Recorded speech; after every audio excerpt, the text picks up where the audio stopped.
இப்போ எங்கள் அப்பா எனக்கு ஒரு 5 கோடி ரூபா சொத்தை பிரித்து கொடுத்துருக்காருன்னு வச்சுக்கிறோம். இந்த 5 கோடி ரூபாயை வச்சுக்கிட்டு வீட்டில் டெய்லி வியாபாரம் பண்ணி 10,000 ரூபா சம்பாரித்து 7,000 ரூபா செலவழிச்சா 3,000 ரூபா சேர்ந்துக்கிட்டே இருக்கும். மாத கடைசியில் 1 லட்ச ரூபா சேரும், வருஷ கடைசியில் 10 லட்ச ரூபா சேரும், 12 லட்ச ரூபா சேரும், 8 வருஷம் கழிச்சு இன்னொரு கோடி சேரும்.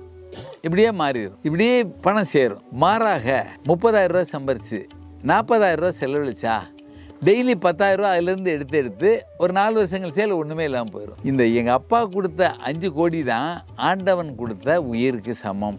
அந்த உயிரை கோபம், பொறாமை, வெறுப்பு, சம்பாதிக்கணும், 4 தொழில் பண்ணணும்னு விரயம் பண்ண பிராணா கொஞ்சம் கொஞ்சமாக நஷ்டமாகி 70 வயசு 60 வயசில் இறந்து போயிடும். தியானம் பண்ணி ரீகேல் பண்ணிட்டோம்னா அப்பா கொடுத்த ரூபா அப்படியே கபோர்டில் இருக்க மாதிரி ஆண்டவன் கொடுத்த ஆன்மா நம்மகிட்ட இருக்குது. இதுக்காக தியானம் பண்ணால் மனிதனுடைய ஆயுசு குறைய போகிறதில்ல. இதுதான் தியானத்தின் ஒவ்வொரு முறையும் நாம் சுவாசிக்கக்கூடிய காற்று உள்ளே போகிறதை பல வேலைகளுக்கு பயன்படுத்துகிறோம், கோவப்படுறோம், ஆசைப்படுறோம், கனவுலக வாழ்க்கை வாழ்கிறோம். எல்லா விதமான கெட்ட எண்ணங்களால் விரயமான பிராணவாயுவை மறுபடியும் சாயங்காலம் ஒரு 1/2 மணி நேரம் தியானம் பண்ணையில் எந்த எண்ணமும் இல்லாமல் நாம் உட்கார்ந்துருக்கும் பொழுது உள்ள இந்த ஒவ்வொரு தாட்லையும் என்னுடைய பிராணவாயு விரயமாகிட்டு இருக்கு.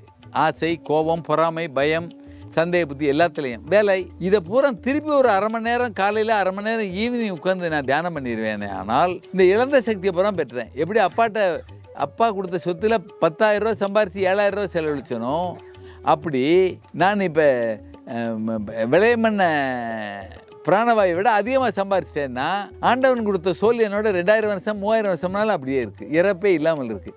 இதுக்காகத்தான் இறப்பை தள்ளி போடவும் இறப்பு இல்லாமல் வாழ்வதற்கும் தியானம் பண்ணால் ஆரோக்கியமாக இருக்கும் அப்படின்னு சொன்னேன்.